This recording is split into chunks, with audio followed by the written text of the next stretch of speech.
issue of Time magazine right now. Like I said, I was in the airport looking for something to read. This was the Time Life magazine right now. And I said, with all of the information now, why are not they are not tired of pushing white Jesus? Excuse me. They're still pushing white Jesus. You know what the inaccuracy is in this picture?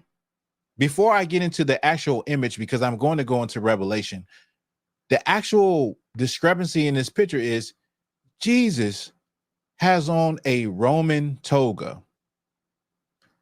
Christ, Jesus, was not Roman.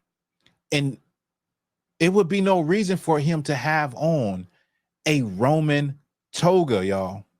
But this has been an image that has been in black people's homes, that have been in churches, that have been spread across the world. And then when you point out the fact that the Israelites were black and that Jesus Christ was a black man, they say, well, it shouldn't matter what color Christ is. Well, guess what? If it should not matter, why is it that in 2024, Time Life magazine still is perpetuating that same image? Why is it that they're still pushing that same image of a man who really is not the image of Christ? This is actually the image of a European man named Cesare Borgia. There was a famous show not too long ago, some years ago on HBO called The Borgias, about the Borgia family. And he was the lover of Leonardo da Vinci.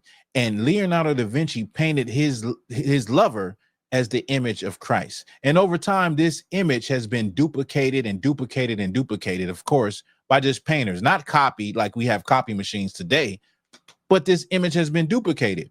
And so but one thing stays sure is that he is pale faced. He's a European.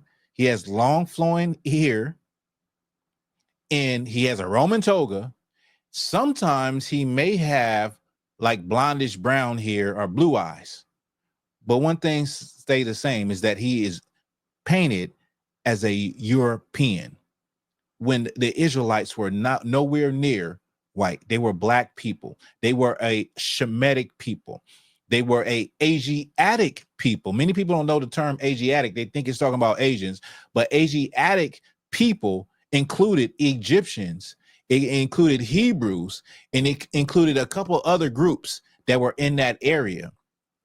And so we know that the Egyptians were black, but they were a Shemitic people. They never were European, ever, ever, you know? And so this is the image that I saw. It's in the current issue of Time Life magazine right now. They're still pushing their image. Think about this, man. Think about this. This is something really heavy. When you think about people and their gods, people have gods that look like them. The Asians have a god that looks like them. The East Indians have a god that look like them. The Europeans have a god that looks like or created a god that looks like them. The Muslims have a god that looks like them. That is very important. And you want to know why? You want to know why that's very important? It's because your God, looking at your God, does something to the psyche. It does something to you in the inside. Looking at a God that looks like you. Now, we have been subjected under the hand of another people, and now we come out and they give you Christianity.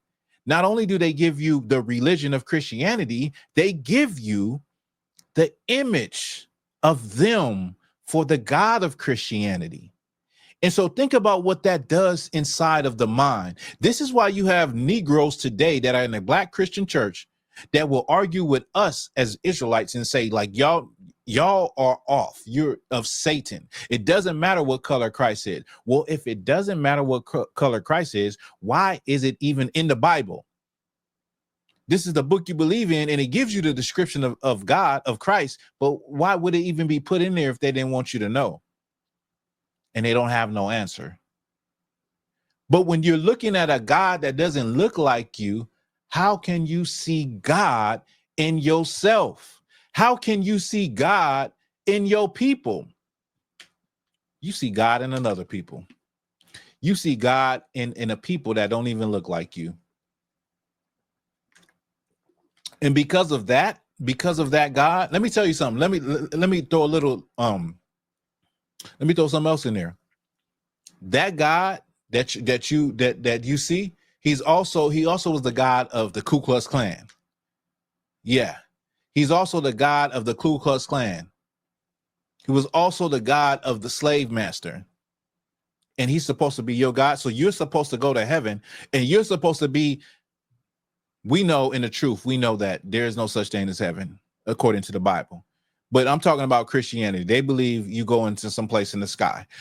You're supposed to go to heaven in the sky, and you look to the right, and there's the slave master that was whooping you your whole life, you and your mama, and y'all supposed to be in the same place. Come on, man. But the thing is that you don't see God in your people, because God don't look like your people. When you have an image like this is and they're still pushing this image. If it doesn't matter, then why are they still putting white Jesuses up everywhere? Why they don't put a Mexican Jesus up? Why they don't put an Asian Jesus up? Why they don't put a black Christ up? You got to really think about that. That does matter. It does matter, the visuals that you see. It does do something to you in the inside. As a child, you're looking up at a white man as God. And then you see white people everywhere. Your teacher is white. Your employer is white. These people with power are white. Come on, y'all. We have to get rid of this. Now, let me cut this image, right? So let me pull something right now. Y'all bear with me.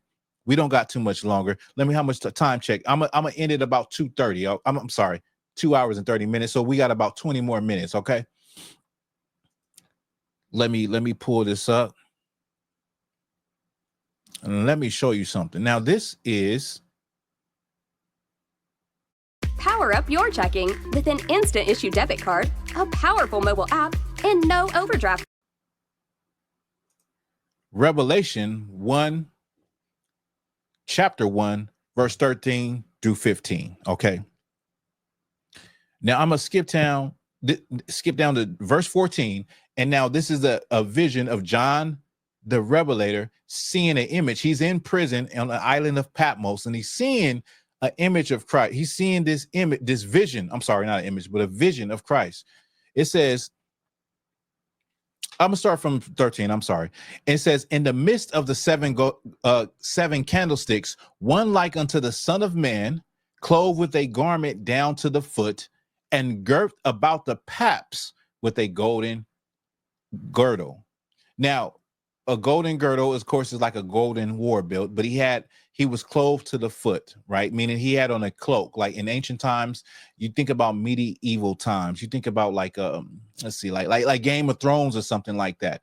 Well, this is the vision that he's seeing, right? He had a garment that was this man, or Christ, had a garment that went all the way down to his feet, and around his waist was a golden girdle. Okay, it says his head and his hairs were white like wool. So it says his hair and his head, I'm sorry, his head and his hairs were white like wool, meaning that the hair on his face and the hair on his head was white. Gives you the color. Then it also gives you the texture like wool. There's only a few people on the planet Earth that have woolly hair. Let's keep it real. We're not gonna make this spooky and crazy. Woolly hair. It says as white as snow, and his eyes were like a flame of fire. If you know about in the scriptures, Christ, first of all, he drank a lot of wine. He drank so much wine that people at one point in time called him a wine bibber, meaning they called him like, like a drunkard or a wino, right?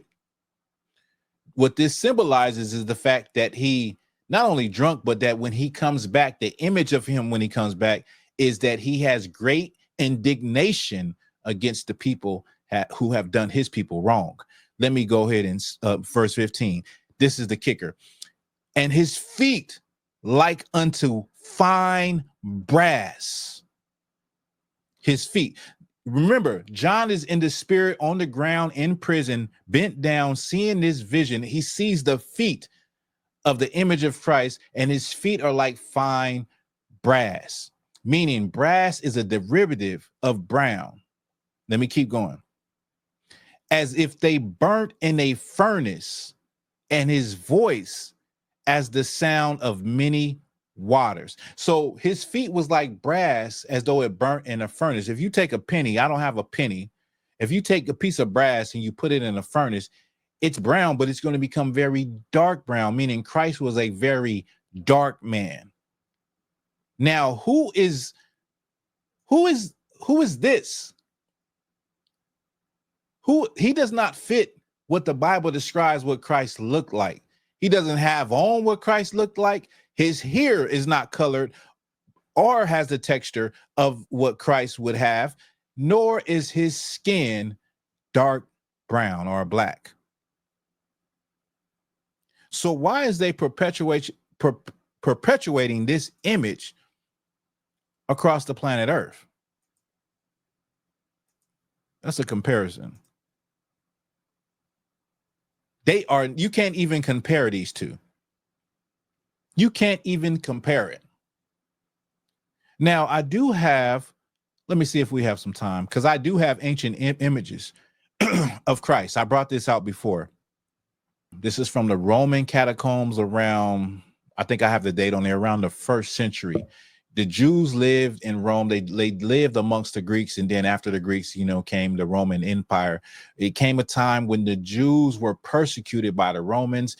At this time, the Jews were living in the catacombs, which were an underground world where they buried the dead, but they also were living there. So this was discovered underground in the catacombs. Okay.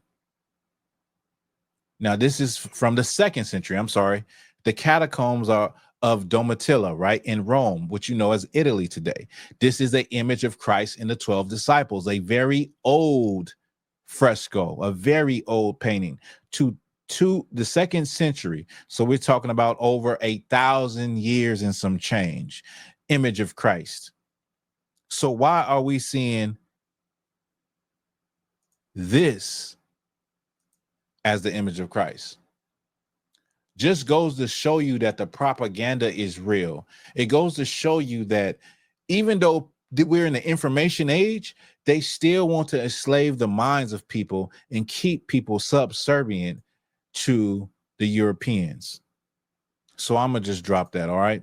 It says the word brass using goes back to the color frankincense tree, dark brown. Thank you. I just felt like I should bring that out because I was just irritated by the fact that I'm looking at this magazine. I'm like, they still pushing this image. Like, come on, man. But it just shows you how people want to stay in control. They don't want the truth to come out. And so that's why, as Black people, brown people, we have to be the people that actually take the narrative into our own hand, do the actual studying, open up those books, open up the records, and see for ourselves what was really going on, because we know that the conqueror loves to write the history. And if he writes the history, if he gets the credit for always writing the history, then we will always be mentally enslaved.